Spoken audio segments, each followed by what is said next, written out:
थांबा थांबा थांबा. स्क्रोल करू नका, स्क्रोल करू नका. आज विषय डायरेक्ट हार्ड आहे. तुम्हाला वाटत असेल की ही पृथ्वी माणूस फिरतोय कुठं, तर गाईज मी आलोय आज धूमधडाका आणि राडा या या ब्लॉगमध्ये स्वागत आहे त्यांचं. आपल्या खतरनाक ब्लॉग होणार आहे. तर गाईज आपण आलोय आज गावाकडे आणि गावाकडचं सगळा संपूर्ण प्रवास तुम्हाला दाखवायचा आहे. तर गावाकडे आले मी तर बघा उन्हाचं संरक्षण करण्यासाठी टॉवेल घेतलं नाही का. तर पब्लिक एवढा आनंद व्हायला की म्हणजे कमी जास्त 2-3 वर्षानंतर मी गावाकडे आलो आहे. कारण का माझे एक्झाम पण होते कॉलेजचे आणि त्याच संदर्भात आपण शेतामध्ये पण फिरायला आलोत. तर तुम्हाला दाखवतो मी संपूर्ण गावाकडचं शेत. हे बघा काय इकडले जे शेत आहेत, काही शेतामध्ये पीक आहे शेतकऱ्यांनी घेतलेलं. हे आमचं नाही बरं का शेत. नाही तर म्हणताल की तुझं शेत आहे. नाही आमचं नाही, हे दुसऱ्याचं शेत आहे. म्हणजे आमच्या गावातल्या माणसाचं शेत आहे. आमच्याकडं फक्त प्लॉटिंगची जमीन आहे काही. आमच्याकडं असं पेरणीचं शेत नाही. हे बघा तुम्हाला सांगतो, काय शेती अशी कोरडी पडलेली आहे. हे बघा खाली दिसली कोरडी, आणि काही शेतामध्ये पीक घेतलेलं आहे. म्हणजे आता ह्याच्यामध्ये पण एक लॉजिक आहे. शेतकऱ्याचं लॉजिक सांगतो तुम्हाला वाटत असेल की काय शेतीमध्ये पीक आहे आणि काय शेती कोरडी कसं काय पडली. तर भावांनो, ह्याच्या मागे पण एक लॉजिक आहे. लावा डोकं थोडं, बघा आठवते का तुम्हाला. सांगायच्या मग काय लॉजिक असेल कमेंट करून नक्कीच सांगा की काय शेतामध्येच पीक आहे आणि काय शेता कोरडे आहेत. उन्हाळ्याचा दिवस असून सुद्धा बरं का, एप्रिल महिना चालू आहे.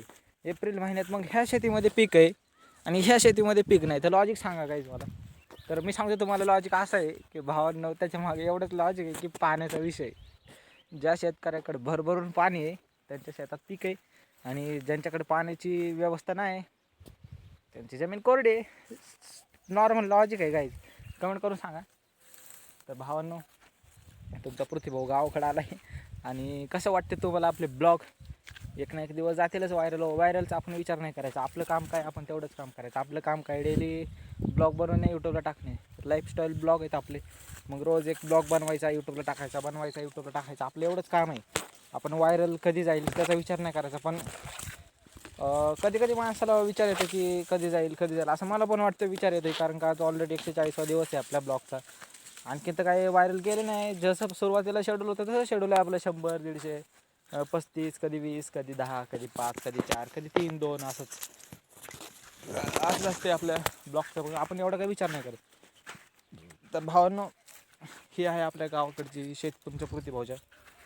आणि लवकरच तुम्हाला कॉलेज पण दाखवायचं आपलं. भरपूर राहिले आणखी गावाकडचं सगळं दाखवायचं. गाव कसं आहे, माझं कॉलेज कसं आहे, कॉलेजचा रस्ता कसा आहे, हे सगळं दाखवायचं. कारण आपण फक्त इथं 28 तारखेपर्यंतच आहे गाईज. आणि 28 तारखेला नंतर आपल्याला इथून शिफ्ट व्हायचं आहे. परत आपल्या हॉस्टेलला जायचं आहे. आणि एकदा आता हॉस्टेलला गेलो ना मी, तर आता 1.5-2 वर्ष परत इकडे गावाकडे पाऊल नाही ठेवणार.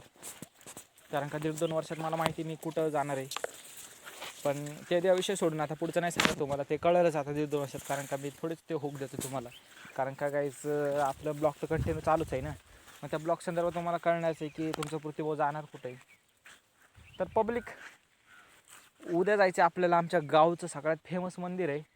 हां, म्हणजे रस्ता तर खूपच खडतर आहे गाईज.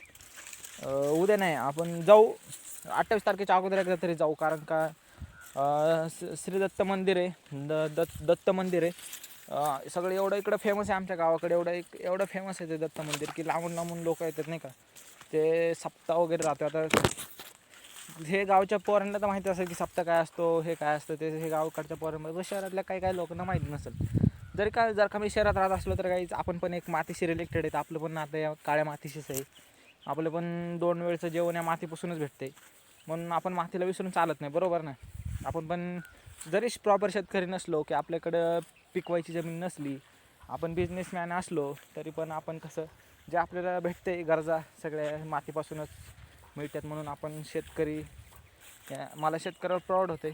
हे बघा ना, किती इथं शेतीमध्ये आल्यानंतर इतका भारी आनंद वाटायला आहे.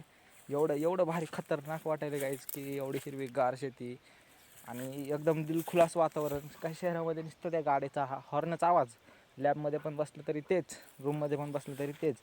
हे गर्दी कुठं पाऊल ठेवायला जागा नाही. मग जर का शहरामध्ये खुले वातावरण पाहिजे असेल तर लांब जायचं शहराच्या बाहेर कुठं टेकडीवर. पण इथं तसं नाही. या गावाकडे तसं नसते गाईज. एकदा गावामध्ये पाऊल टाकला सगळीकडे खुलंच वातावरण. तुम्ही कुठं पण जा तिथं पण तुमचं मन रमणार. कुठं पण जा, घराच्या बाहेर आले की तुमचं मनच रमणार. असं असते गावाचं वातावरण. तर भावना आजचा व्हिडिओ कसा वाटला नक्कीच एक सुंदर कमेंट करून सांगशाल. भेटू आपण अशाच नवीन नवीन ब्लॉगमध्ये. Thank you so much. धन्यवाद.